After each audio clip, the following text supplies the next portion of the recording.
Good morning students. हमने previous class के अंदर SN1 रिएक्शन के बारे में पढ़ा था, ठीक है। आज हम SN2 रिएक्शन के बारे में पढ़ेंगे, SN2 मैकेनिज्म के बारे में पढ़ेंगे। मेथड केमिकल प्रॉपर्टीज हम पढ़ रहे थे हेलो एल्कीन्स, ठीक है, जिसमें न्यूक्लियोफिलिक सब्स्टिट्यूशन रिएक्शन हमने पढ़ी थी। उसके अंदर SN1 मैकेनिज्म देखा था। आज SN2 मैकेनिज्म के बारे में पढ़ेंगे। SN2 मैकेनिज्म ऑर्डर कितना होगा इसका? 2 रहेगा। इसका ऑर्डर क्या रहेगा? तो देखो RX हेलो एल्कीन, और अब आपके पास यहाँ होगा न्यूक्लियोफाइल। न्यूक्लियोफाइल क्या होते हैं? Nucleus loving species. न्यूक्लियोफाइल क्या होंगे आपके पास? न्यूक्लियस लविंग स्पीशीज, ठीक है। एक स्टेप होगा स्लो स्टेप। अब यहाँ जो न्यूक्लियोफाइल है वो बैक साइड से अटैक कर देगा। न्यूक्लियोफाइल क्या करेगा? बैक साइड से अटैक कर देगा। SN1 रिएक्शन में हमने पढ़ा था कि जो X ग्रुप है, जो हैलोजन ग्रुप, पहले वो बाहर जाएगा, उसके बाद न्यूक्लियोफाइल अटैक करेगा। लेकिन यहाँ पहले न्यूक्लियोफाइल अब आगे से तो कर नहीं सकता, क्योंकि यहाँ तो हैलोजन लग रहा है। कहां से अटैक करेगा? और आपके पास R NU और X एक ट्रांजिशन स्टेट फॉर्म, क्या फॉर्म होगी?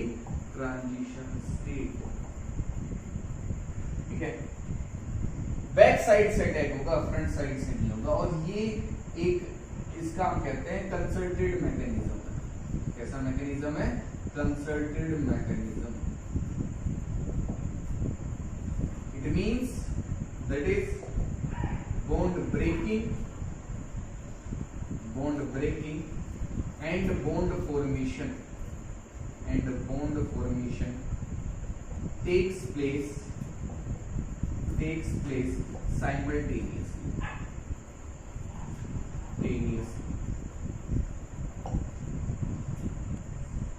इसका मतलब है कि बॉन्ड ब्रेकिंग और बॉन्ड फॉर्मेशन दोनों साथ साथ। तो हमें X को हटाना है और न्यूक्लियोफाइल को इस R के साथ अटैच करना है। तो यहाँ से बॉन्ड फॉर्म होता जाएगा और इधर से बॉन्ड ब्रेक होता जाएगा। ये दोनों प्रोसेस साथ साथ चल रहे हैं। इधर से बॉन्ड ब्रेक होना स्टार्ट हो गया और इधर से बॉन्ड फॉर्म होना स्टार्ट हो गया। और आपके पास एक ट्रांजिशन स्टेट बनेगी और इसके बाद X ग्रुप है वो तो बाहर चला जाएगा और आपके पास NUR जब हो जाएगा NUR, ठीक है। X ग्रुप क्या चला गया? अब यहाँ हमारे पास ट्रांजिशन स्टेट फॉर्म हो रही है, हाइपोथेटिकल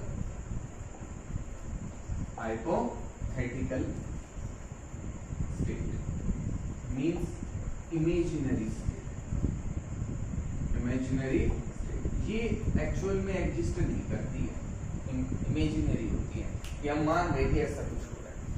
और हमने इंटरमीडिएट्स पढ़े, carbocation, कार्बोएनायन, free radicals, they exist really, वो सच में एग्जिस्ट करते हैं। मतलब पॉजिटिव ये नहीं है कि हमें पॉजिटिव चार्ज दिखेगा, नेगेटिव दिखेगा, बट ऐसा है कि वहां हमें कोई चार्ज जरूर मिलेगा। फिर वो हमने डिसाइड कर लिया कि वो पॉजिटिव है या नेगेटिव। और यहाँ जो है कि आपके पास है RX और आपके पास जो कंपाउंड फॉर्म हुआ है, जो प्रोडक्ट है वो है NUR। तो अगर ये डेक्स्ट्रो रोटेटरी होगा तो ये लीवो रोटेटरी हो जाएगा। कैसा होगा? Laevo rotatory. अगर ये लीवो रोटेटरी है तो वो डेक्स्ट्रो रोटेटरी होगा। दोनों की जो ऑप्टिकल एक्टिविटी है वो अलग अलग रहेगी। एक डेक्स्ट्रो है तो दूसरा लीवो रहेगा। ये लीवो है तो वो डेक्स्ट्रो रहेगा। क्यों? क्योंकि देखो हम यहाँ देख रहे हैं कि X इस साइड है, लेकिन जब न्यूक्लियोफाइल अटैच हुआ तो वो अपोजिट साइड हो गया। तो इसकी जो एक्टिविटी है वो चेंज हो गई। एक्टिविटी क्या हो गई? चेंज हो गई, ठीक है। तो ये है SN2 मैकेनिज्म। क्या है? SN2 mechanism. ये आपको स्टेप समझ में आ गया होगा। यहाँ ट्रांजिशन स्टेट फॉर्म हो रही है और उसके बाद आपका प्रोडक्ट जो है वो फॉर्म हो गया। कंसर्टेड मैकेनिज्म है, bond breaking and bond formation जो है वो एक साथ चलते हैं। अब इसके बारे में कुछ पॉइंट्स लिखिए, ठीक है। In SN2 mechanism, the attack of nucleophile takes place from backside, due to which optical activity gets inverted, and this inversion of optical activity is called Walden inversion. हमने अभी कहा कि डेक्स्ट्रो है तो आपका प्रोडक्ट लीवो होगा, अगर लीवो है आपका रिएक्टेंट तो प्रोडक्ट कैसा होगा, डेक्स्ट्रो होगा। तो ऑप्टिकल एक्टिविटी में ये जो चेंज आ रहा है, ये जो रिवर्स हो रही है, इन्वर्जन जो हो रहा है, इसको हम वाल्डन इन्वर्जन बोलते हैं। क्या बोलते हैं? वाल्डन। SN1 मैकेनिज्म में ऐसा नहीं हो रहा था, वहां रेसमिक मिक्सचर फॉर्म हो रहा था। आपके पास ये लीवो है तो यहाँ लीवो एंड डेक्स्ट्रो दोनों बन गए थे, अगर ये डेक्स्ट्रो है तब भी ये लीवो एंड डेक्स्ट्रो यहाँ फॉर्म हो रहे थे 50-50। तो वहां तो रेसमिक मिक्सचर फॉर्म हो रहा था, लेकिन यहाँ इन्वर्जन हो जाएगा कंप्लीट। ठीक है। और अब बात करें रिएक्टिविटी की, इसकी बात करें रिएक्टिविटी की। इन SN2 mechanism attack of nucleophile takes place from backside. Therefore, more is the space in the backside, larger is the tendency to show SN2 mechanism. तो जितना ज्यादा गैप रहेगा बैक साइड के अंदर, उतनी ज्यादा टेंडेंसी रहेगी बैक साइड से अटैक होने की। और अगर बैक साइड से अटैक हो रहा है तो SN2 मैकेनिज्म शो करने की टेंडेंसी रखिएगा कंपाउंड। ठीक है। अब देखते हैं कुछ एग्जांपल्स के साथ कि कैसे हम देखेंगे कि ये कंपाउंड ज्यादा रिएक्टिव होगा SN2 के लिए या नहीं होगा। फॉर एग्जांपल, आपके पास है RCH2X और एक आपके पास RRCHX और एक है आपके पास RRR और CX। क्या है? तो जब हम इधर मूव कर रहे हैं तो क्या है? Number of alkyl groups increases. जो अल्काइल ग्रुप्स हैं वो इंक्रीज होते जा रहे हैं। देयरफॉर स्टीरिक हिंड्रेंस, क्या बोलेंगे इसको हम? स्टीरिक हिंड्रेंस इंक्रीज हो रहा है तो क्या होगा? Space for attack decreases, and hence tendency to show SN2 mechanism decreases.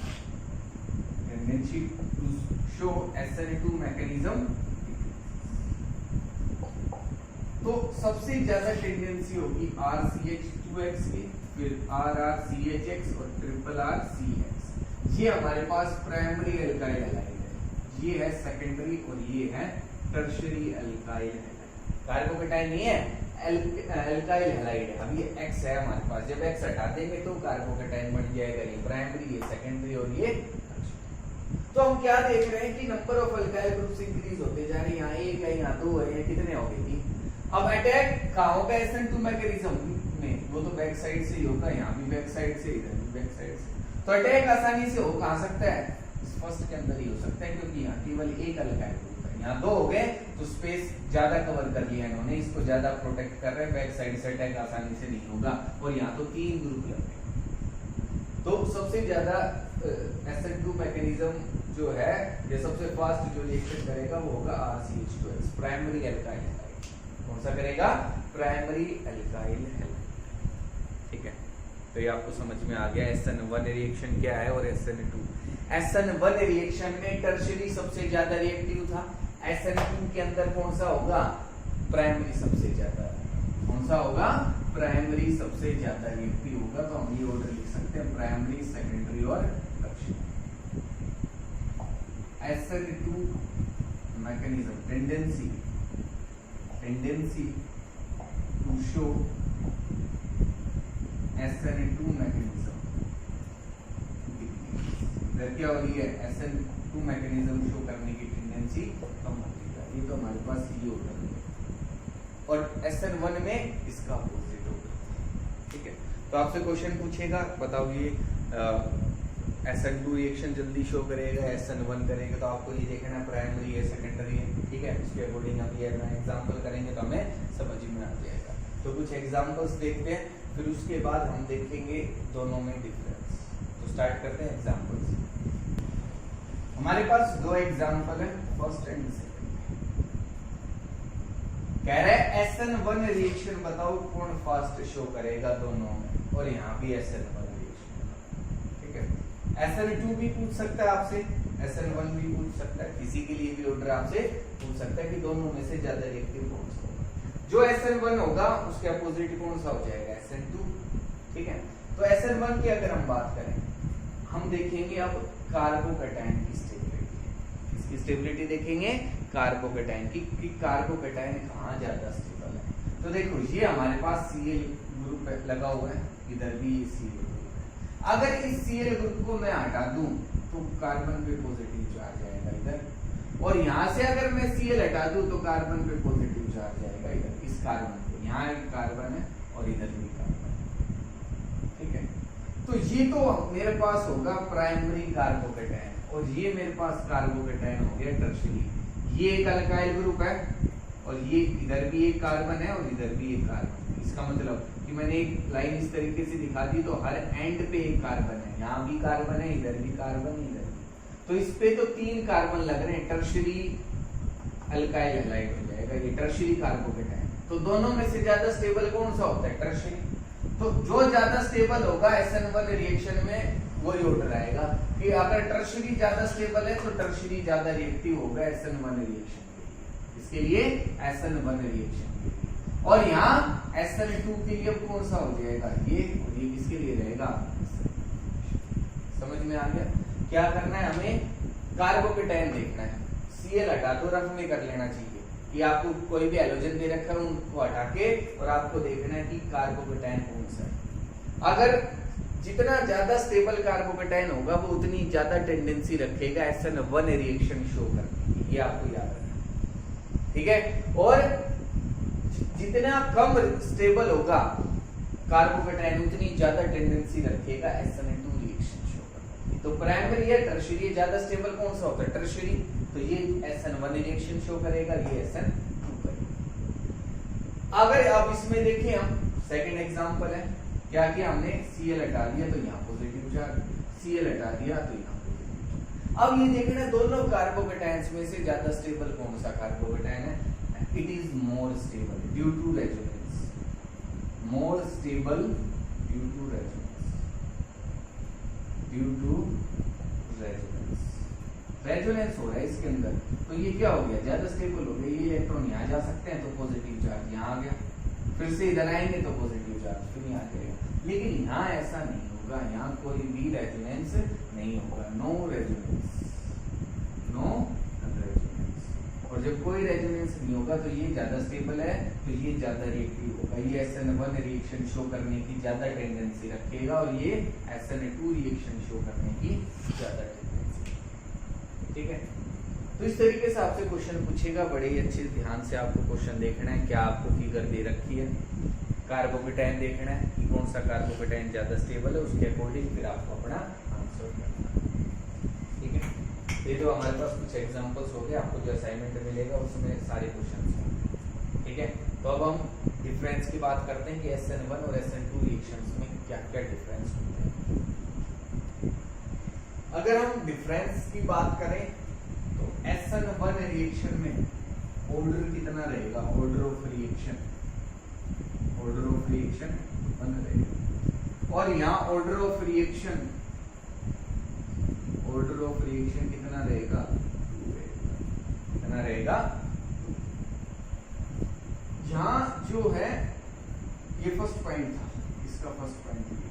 ठीक है, जो पॉइंट है वो एक ही लाइन के अंदर लिखे हैं, फर्स्ट इसका तो फर्स्ट सेम लाइन में होनी चाहिए फर्स्ट पॉइंट, सेकंड उसी लाइन में सेकंड पॉइंट होना चाहिए, चाहे बीच में लाइनें रहते हैं कोई दिक्कत नहीं। ठीक है, तो सेकंड पॉइंट क्या रहेगा, racemic mixture is formed. Racemic mixture is formed. racemic mixture बनता है और यहाँ क्या होता है, Walden inversion takes place. Walden inversion takes place. Walden inversion हो जाएगा, inversion of configuration. लियो है तो डेक्स्ट्रो, डेक्स्ट्रो है तो carbocation is formed as an intermediate. As an intermediate. Transition state is formed. Transition state is formed. Transition state is, यहाँ carbocation बनेगा, intermediates बनेंगे और वहां ट्रांजिशन स्टेट, ठीक है। Order of reactivity, order of reactivity, reactivity का क्या order रहेगा, ये सबसे ज्यादा रिएक्टिव तो होगा टर्शियरी, फिर सेकेंडरी और फिर, और यहाँ ऑर्डर ऑफ रिएक्टिविटी क्या रहेगा, ऑर्डर ऑफ रिएक्टिविटी सबसे ज्यादा प्राइमरी, फिर सेकेंडरी और उसके बाद primary, secondary and then tertiary. Next अगर हम देखें तो हम एक सिंपली नेम से लिख सकते हैं, that is it is unimolecular nucleophilic substitution, nucleophilic substitution reaction, substitution reaction, and it is bimolecular substitution reaction, bimolecular nucleophilic substitution reaction, substitution reaction, ठीक है। ये यूनिमोलिकुलर होगी, वो बायोमोलिकुलर, ऑर्डर 1 और इसका ऑर्डर होगा 2। रैस्मिक मिक्सचर बनेगा, वाल्डन इन्वर्जन, यहाँ इंटरमीडिएट्स फॉर्म होंगे, वहाँ ट्रांजिशन स्टेट बनेगी। ऑर्डर ऑफ रिएक्टिविटी इसमें होगा टर्शियरी सबसे ज्यादा, फिर सेकेंडरी, फिर प्राइमरी, इसमें प्राइमरी, सेकेंडरी और सबसे कम कौन सा होगा, टर्शियरी होगा। सबसे कम रिएक्टिव कौन सा होगा, टर्शियरी, ठीक है। तो ये जो कुछ बेसिक डिफरेंस है वो रहेंगे SN1 और SN2 में रहेंगे, SN1 और SN2 रिएक्शन, ठीक है। तो ये हमारे पास SN1 और SN2 रिएक्शन थी, न्यूक्लियोफिलिक सब्स्टिट्यूशन जो रिएक्शन थी हमारी वो यहाँ कंप्लीट हो गई, ठीक है। मतलब जो बेसिक पार्ट है वो हमने कंप्लीट किया। अब इससे रिलेटेड हम क्वेश्चंस करेंगे, रिएक्शंस करेंगे। हमारे पास से नियरली 10 रिएक्शंस होंगी अभी न्यूक्लियोफिलिक सब्स्टिट्यूशन रिएक्शन में। कि ये तो हमने एग्जांपल देखे हैं, एक्स हमने कहा है कि कोई हैलोजन होगा उसको रिप्लेस हो जाएगा, उसकी जगह कोई न्यूक्लियोफाइल आ जाएगा। अब वो न्यूक्लियोफाइल होगा कौन सा, कौन कौन से न्यूक्लियोफाइल हैं जो रिप्लेस कर सकते हैं एक्स ग्रुप को, हैलोजन ग्रुप को, और क्या क्या प्रोडक्ट बनेगा, तो वो हम रिएक्शंस देखेंगे। ये भी इंपॉर्टेंट होंगे 10 रिएक्शंस, ठीक है। तो पहले आपको SN1 और SN2 रिएक्शन जो है वो अच्छे से क्लियर करना है, इसमें कोई भी डाउट रहे तो पूछना है, क्योंकि इसमें से क्वेश्चन पूछे जाते हैं। वाल्डन इन्वर्जन क्या है, रैस्मिक मिक्सचर क्या है, एनेंटियोमर्स क्या होते हैं, ठीक है। इस टाइप के क्वेश्चंस एग्जाम में पूछे जाते हैं, तो ये आपको करने हैं। इनमें कोई भी डाउट रहे तो मेरे से पूछना है, ठीक है। Thank you.